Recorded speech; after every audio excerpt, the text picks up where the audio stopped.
To जो मिलाच्या मागच्या भागामध्ये कुशी पेपर्स दुरुस्त करू लागली आणि अर्णवने पेज टोटल केले. विद्यार्थ्यांची उत्तरे पाहून तो हसला. पुढचा भाग. शनिवार. अर्णव आरशासमोर उभा राहून तयार होत होता. कुशीने सर्व उत्तरपत्रिका एका पिशवीत सुरक्षितपणे ठेवल्या. तिच्या दुपट्ट्याशी चुळबुळ करत तिने त्याच्याकडे बघितले. अर्णव, तुला काय म्हणायचं? कुशी. अर्णव, मला जाऊन बाबांना भेटायचे आहे. अर्णव, प्लीज. दुपारी माझे कॉलेज संपेल. मी जाऊन बाबांना भेटेन आणि लवकर येईन. त्याला डोळे मिटून ती उड्या मारू लागली. अर्णव. कुशी, उड्या मारणे थांबवा. ठीक आहे, दुपारी मी तुला कॉलेजमधून उचलतो आणि आम्ही दोघे जाऊन तुझ्या वडिलांना भेटू. पण आमची 7 वाजता फ्लाईट आहे. आशा आहे की तुम्हाला ते आठवत असेल. कुशीने त्याला आनंदात मिठी मारली. अर्णवने हसून तिला मागे मिठी मारली. मिठीतून बाहेर पडून तिने त्याच्याकडे पाहिले आणि त्याचे गाल ओढले. अर्णव हसला आणि निघून गेला. कुशी बॅग घेऊन खाली निघाली. अर्णव तयार होऊन खाली आला. सर्वांनी मिळून नाश्ता केला आणि आपापल्या कामाला निघाले. अर्णव तिला कॉलेजमध्ये टाकून AR ला गेला. दुपारी कुशीने सर्व उत्तरपत्रिका तिच्या HOD कडे सुपूर्द केल्या आणि तिला सांगितले की ती तिच्या सुट्टीच्या काळात येणार नाही, कारण कधीकधी प्राध्यापकांना त्यांच्या सुट्टीच्या वेळी देखील उपस्थित राहण्यास सांगितले जाते. तिच्या होदला सर्व पेपर मिळाले. त्यानंतर तिने काही प्रलंबित काम पूर्ण केले. लावण्य तिच्याकडे आली. हाय कुश. कुशी. हायला. लावण्य, तुझे पॅकिंग झाले आहे का? कुशी. हम्म. लावण्य, तू तुझ्या हनीमूनवरून परत आल्यावर मला काही चांगल्या बातमीची अपेक्षा आहे का? कुशीने श्वास घेतला आणि तिला मारले. मूर्ख. लावण्य हिसकावून म्हणाली. कुशी, तू रोज कॉलेजला येशील का? लावण्य. हम्म, सुट्टीच्या वेळी विद्यार्थी प्रशिक्षणासाठी येतील, म्हणून मी येईन. कुशी. ठीक आहे. लावण्य. बाय कुशी. मजा करा. कुशी. कहा का मजा? अर्णव दिवसभर काम करणार आहे. तिने उसासा टाकला. मला कळत नाही, लोक असे रात्रंदिवस कसे काम करतात. लावण्य. कुश. कुशी हसली, पण त्याने मला सोबत घेण्याचा विचार केला आणि आता माझ्यासाठी ते पुरेसे आहे. लावण्य. कुशी. मुलगी. काळानुसार सगळं बदलेल. कुशीचा फोन वाजला आणि तिने तिच्याकडे पाहिलं की हा तिच्या नव्याचा फोन होता. तिने त्यात हजेरी लावली. हान अर्णव. अर्णव. कुशी. मी आता येऊ का? कुशी. अर्धा तास. अर्णव. मला थोडे काम आहे. अर्णव. ठीक आहे. तुमचे काम पूर्ण झाल्यावर मला कॉल करा. मी तुला निवडायला येईन. कुशी. हा ठीक आहे. अर्णवने कॉल ठेवला आणि कुशीने लावणीकडे पाहिलं. लावण्य. जिजू. कुशी. हान. निघण्यापूर्वी बाबांचे दर्शन घेणार आहोत. लावण्य. ठीक आहे, मी जाईन. काळजी घ्या. वेळ असेल तर मला फोन कर. कुशी. नक्की. लावण्याने तिच्या मैत्रिणीला आनंदाने मिठी मारली आणि तिथून निघून गेली. कुशीने उसासा टाकला आणि पुन्हा कामाला सुरुवात केली. AR. अर्णवने अमन नावाचे काम जवळपास पूर्ण केले. अर्णव. अमे, मी सर्व काही केले आहे. काळजी घ्या. ठीक आहे. अमन. हा ठीक आहे. अर्णव. मी सोमवारपासून आमच्या गोवा शाखेतून काम करेन. अमन. नरनी, 1 आठवडा सुट्टी घे आणि कुशी सोबत राहा. तिला गोव्याच्या आसपास घेऊन जा, तिला आनंद होईल. मित्राचं ऐकून अर्णव हसला. अमन गेला आणि त्याला मिठी मारली आणि त्याच्या पाठीवर थाप मारली. चांगला वेळ घ्या. अर्णव हसला. बाय. अमन. बाय यार. अमनला बाय करून तो AR मधून निघाला आणि तिला घेण्यासाठी कुशीच्या कॉलेजकडे निघाला. कॉलेजच्या प्रवेशद्वारात कुशी थांबलेली पाहून त्याने गाडी तिच्या जवळ थांबवली. कुशी हसली आणि गाडीत बसली. अर्णवने गाडी सुरू केली आणि गुप्ता हाऊसकडे निघालो आणि काही मिनिटांतच तिथे पोहोचला. तिने आधीच शशीला फोन करून कळवले आहे की ती आणि अर्णव गुप्ता हाऊसला लंचसाठी येणार आहेत, म्हणून शशीने एक दिवस सुट्टी घेतली आणि घरीच थांबला. त्यांनी त्यांच्या मुलीसाठी आणि सुनेसाठी दुपारचे जेवण तयार केले. कुशी आनंदाने घरात गेली. बाबा. शशी हसला आणि बाहेर आला. हो. कुशीने वडिलांना मिठी मारली. कसे आहात बाबा? शशी, मी ठीक आहे आणि मला वाटते की मला तुमच्या आरोग्याबद्दल विचारण्याची गरज नाही. अर्णव तुझी चांगली काळजी घेत आहे. तो नाही का? अर्णव दात घासत असताना कुशी हसली. या घरातील हवा श्वास घेण्याच्या विचारानेच त्याचे रक्त उकळते. कुशीने त्याला विचारले नाही तर तो पुन्हा इथे पाऊल ठेवण्याचा विचार करणार नाही आणि तो नक्कीच कुशीला या घरात पाऊल ठेवू देणार नाही. शशी, बसा. कुशीने अर्णवला ओढले आणि दोघेही सोफ्यावर बसले. कुशी, बाबा, अर्णवला गोव्यात काम आहे आणि मी त्याच्या सोबत जाणार आहे. शशी हसला. मग तू समुद्र किनारा बघणार आहेस? कुशी हसली. हां. शशीने तिच्या डोक्यावर थोपटले. चांगली मुलगी हो. कुशी, ठीक आहे बाबा, मला भूक लागली आहे. मी आमच्यासाठी खाण्यासाठी काहीतरी बनवू का? शशी, अरे, मी जेवणासाठी तुझी आवडती बिर्याणी बनवली आहे. कुशी, खरंच? शशी, हां, तुमची आवडती मशरूम बिर्याणी.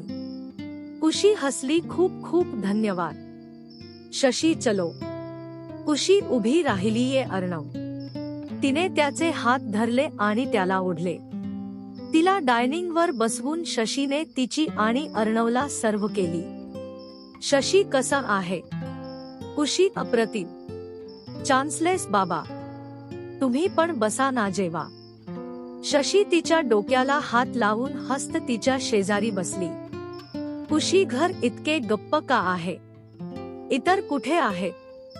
शशी, शीला आईच्या घरी गेली आणि अर्थातच तुझी दादी नानितालला परत गेली. कुशीचे हसू फिके पडले. तू एकटीच राहतेस? काल बोललो पण तू का नाही सांगितलंस? तुम्ही तुमचे औषध नीट घेत आहात की नाही? शशीने हस्त डोळे मिटले. कुशी, मी ठीक आहे, काळजी करू नका. अम्मा उद्या येत आहे माझ्यासोबत राहायला. कुशी, आहे का? शशी, हान बेटा. तुम्ही काळजी करणे थांबवा आणि तुमचे जेवण पूर्ण करा. कुशी हसली आणि पुन्हा जेवायला लागली. तिचं जेवण झाल्यावर शशी आत गेला आणि आईस्क्रीमचा छोटा कप घेऊन आला आणि तिला दिला. तिचं आवडतं आईस्क्रीम बघून कुशी किंचाळली. आनंदी बायकोला पाहून अर्णव हसला. तिला आईस्क्रीमचे इतके वेड का लागले होते ते त्याला कळत नव्हते. असे घाबरण्यासारखे काय आहे? कुशीने अर्णव इतका गप्प असल्याचे पाहिले तरी तिने त्याला फारसे चिडवले नाही. तिच्या बाबांसोबत काही वेळ घालवल्यानंतर कुशीने त्यांना निरोप दिला आणि अर्णव सोबत गेली. अर्णव आणि कुशी घरी आले आणि सगळे चेक केले. त्यांनी काही वेळ विश्रांती घेतली आणि 6 वाजता सगळ्यांना बाय करून ते विमानतळाकडे निघाले. विमानात चढून अर्णव आणि कुशी बिझनेस क्लासमध्ये त्यांच्या सीटवर बसले. कुशी खूप उत्साहित होती कारण तिचा हा पहिला फ्लाईट प्रवास आहे, तोही तिच्या पतीसोबत. काही वेळातच एअर होस्टेसने सूचना देण्यास सुरुवात केली आणि फ्लाईटने उड्डाण केले. अर्णव, ही तुझी पहिली फ्लाईट आहे का? कुशी, हम्म. अर्णव, मग खास आहे. कुशी, स्पेशल तोही. पण अर्णव, तू मला बीचवर घेऊन जाणार ना? तू मला वचन दिले आहेस. अर्णव हसला. कुशी, आता 7 वाजले आहेत आणि आम्ही 10 पर्यंत गोव्याला पोहोचू.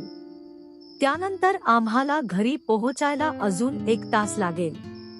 तर उद्या मी तुला घेऊन जाईन. कुशी बोलली. काय? पण तू म्हणालीस आज मला घेऊन जा. अर्णव, मी खूप स्वप्न पाहिलं. आज रात्री मला समुद्र किनारा दिसला नाही तर झोप येणार नाही. अर्णव हसला, रात्रीच्या वेळी तुला काही दिसत नाही कुशी. सकाळी मी तुला तिथे घेऊन जाईन. कुशी, ही फसवणूक आहे. अर्णव, मी वचन देतो, उद्या मी तुला बीचवर घेऊन जाईन. तो अनुभव तुम्ही कधीच विसरणार नाही अशी शपथ घेतो. कुशी, ठीक आहे, पण उद्या निमित्त नाही. तिने बोट दाखवून त्याला इशारा केला. अर्णवने हसून तिचे हात धरले. अर्णव, पक्का सबब नाही. ती हसली आणि बाहेर बघून श्वास रोखण्यासाठी बाहेर पाहिलं. खिडकीकडे बोट दाखवत कुशी उद्गारली, अर्णव, हे बघ, आपण ढगांतून प्रवास करतोय. खरे आहे. तिच्या उत्तेजित चेहऱ्यावर अर्णव हसला. कुशी ढग पाहत राहिली आणि काही मिनिटांतच तिला झोप लागल्याचे जाणवले. कुशी, मला झोप येत आहे. अर्णव, झोप उतरण्यापूर्वी मी तुला उठवीन. अर्णवने एक रजाई घेतली आणि तिला दिली. कुशीने स्वतःला झाकून आपले पाय दुमडले आणि सीटवर टेकून तिने झोपण्यासाठी डोळे मिटले. आणि काही मिनिटात ती झोपली. अर्णवनेही डोळे मिटले आणि सीटवर टेकले. काही वेळातच त्याला अशांततेमुळे विमान हादरल्यासारखे वाटले. अर्णवने पटकन कुशीकडे पाहिले, जी तिच्या झोपेत ढवळली होती. अस्वस्थ वाटून ती अर्णवचा हात धरून त्याच्या खांद्यावर टेकली. अर्णवने स्तब्ध होऊन तिच्याकडे पाहिलं. त्याच्या हृदयाची धडधड जोरात होती. कुशी आणि तिच्या चाली त्याला नेहमीच थक्क करत होत्या. झुकून तिच्यावर डोके ठेवून त्याने आपले हात तिच्याशी जोडले. पुढचे 2 तास शांतपणे गेले. उतरायला फक्त 10 मिनिटे बाकी असल्याने अर्णवने तिला हळूच हाक मारली, अर्णव, कुशी. कुशी हममेड त्याच्या खांद्यावर अधिकच टेकली. अर्णवने तिच्या चेहऱ्यावर पडलेल्या टेंड्रिल्सला पाठीशी घातलं आणि तिला पुन्हा हाक मारली, अर्णव, कुशी, उठ. आम्ही उतरणार आहोत. कुशीने डोळे उघडले आणि स्वतःला त्याच्याकडे झुकलेले पाहून धक्काच बसला. कुशी, सॉरी. अर्णवने तिच्याकडे पाहिलं का? कुशी, मी तुझ्या खांद्यावर झुकलो. अर्णव, त्यासाठी तू सॉरी म्हणत आहेस? कुशी, मला कळलं नाही. अर्णव हसला, मी तुझा नवरा आहे आणि तुझा माझ्यावर तो हक्क आहे. सॉरी म्हणायची गरज नाही. तू नाही तर माझ्यावर कोण झुकणार? तिच्या डोळ्यातली छोटीशी झोप दूर करत त्याने तिचे नाक हलकेच ओढले. अर्णव, तू मला नंतर बघू शकतोस, तिकडे बघ. त्याने खिडकीकडे बोट दाखवले आणि कुशीने फक्त गोवा दिव्यांनी उजळलेला पाहून हस्त बाहेर पाहिले. कुशी, हे खूप सुंदर आहे. तिने तिचा फोन काढला आणि काही फोटो क्लिक केले. लवकरच विमान उतरले. अर्णवने उठून ओव्हरहेड बिन उघडला आणि त्यांचे हातातील सामान बाहेर काढले. ते रात्री प्रवास करत असताना अर्णवने ट्रॅक आणि शर्ट घालणे पसंत केले आणि कुशीला आरामदायक काहीतरी घालण्यास सांगितले. त्यामुळे कुशीनेही ट्रॅक आणि शर्ट परिधान केला होता. अर्णव ये. पिशव्या उचलल्या आणि कुशीचा हात धरून बाहेर चालायला लागला. आपल्या अर्णवच्या या नवीन वागण्यावर काय प्रतिक्रिया द्यावी हे कुशीला समजत नव्हते. ती त्याला पाहत आहे.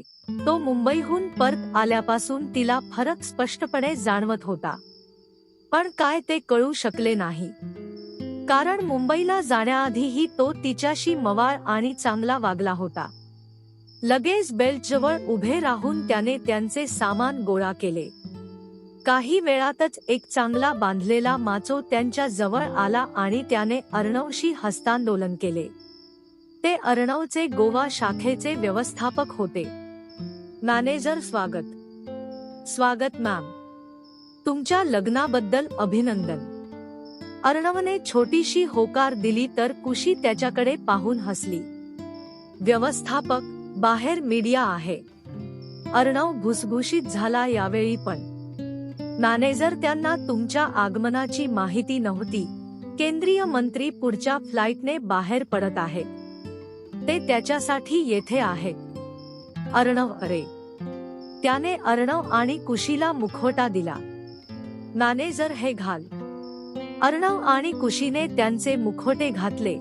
त्यांच्या व्यवस्थापकाने त्यांच्या सहाय्यकांना इशारा केला आणि ते अर्णव आणि कुशीचे सामान घेऊन पुढे निघाले. अर्णव, चल कुशी. त्याने पुन्हा तिचा हात धरला आणि दोघेही विमानतळाच्या बाहेर पडले. मीडियाच्या नजरेतून सुटून त्याने कुशीला सुरक्षितपणे त्यांच्या गाडीत नेले आणि तेथून निघून गेले. पुढची 40 मिनिटे गप्प बसली आणि मॅनेजरने कुशी आणि अर्णवला त्यांच्या गेस्ट हाऊसवर सोडले. व्यवस्थापक, आम्ही घरासाठी सुरक्षा, स्वयंपाकी आणि ड्रायव्हरची व्यवस्था केली आहे. तुम्हाला काही हवे असल्यास कृपया मला कळवा सर. तुमचे जेवण जेवणात आहे. उत्तम मुक्काम. अर्णव, धन्यवाद. अर्णव आणि कुशीला घरी सोडून त्याचा मॅनेजर निघून गेला. अर्णवने कुशीला चावी दिली आणि कुशीला दार उघडायला सांगितले. कुशीने हसून दार उघडले आणि घरात शिरली. ती आश्चर्याने घराकडे बघत होती. ते 3 बाजूच्या भिंती आणि एका बाजूला काचेचे घर होते. घर पांढरे मजले आणि काळ्या फर्निचरने सुसज्ज होते. अर्णव, तुला आवडलं? कुशी, हे खूप सुंदर घर आहे. मला ते आवडते. हे तुमचे आहे का? घरच्या सजावटीचे निरीक्षण करताना तिने त्याला विचारले. अर्णव, आमच्या घरची. कुशी. कुशीने नजर हटवण्याआधी क्षणभर त्याच्याकडे पाहिलं. अर्णव, आपण जेवूया का? मला भूक लागली आहे. कुशी, हम्म. अर्णव, ये. तो तिला डायनिंगला घेऊन गेला. दोघांनी मौनात जेवले. त्यानंतर तो तिला त्यांच्या बेडरूममध्ये घेऊन गेला. त्यांची शोभिवंत बेडरूम पाहून कुशीने आनंदात उडी घेतली. कुशी, हे छान आहे. अर्णव हसला. जा आणि झोप. सकाळी आपण संपूर्ण घर फिरू शकतो. कुशी हसली आणि थेट बेडवर आदळली. Good night Arnav. अर्णव, शुभ रात्री. तिने डोळे मिटले आणि थरल्यासारखे झोपले, तर अर्णव तिच्या शेजारी झोपला आणि काही मिनिटात झोपी गेला. कुशीच्या आयुष्यातील एक अविस्मरणीय आठवण. या एका महिन्याच्या प्रवासासाठी तो खरोखर उत्सुक आहे. धन्यवाद. कथेचा भाग 27 लवकरच येत आहे. सबस्क्राईब करून घ्या.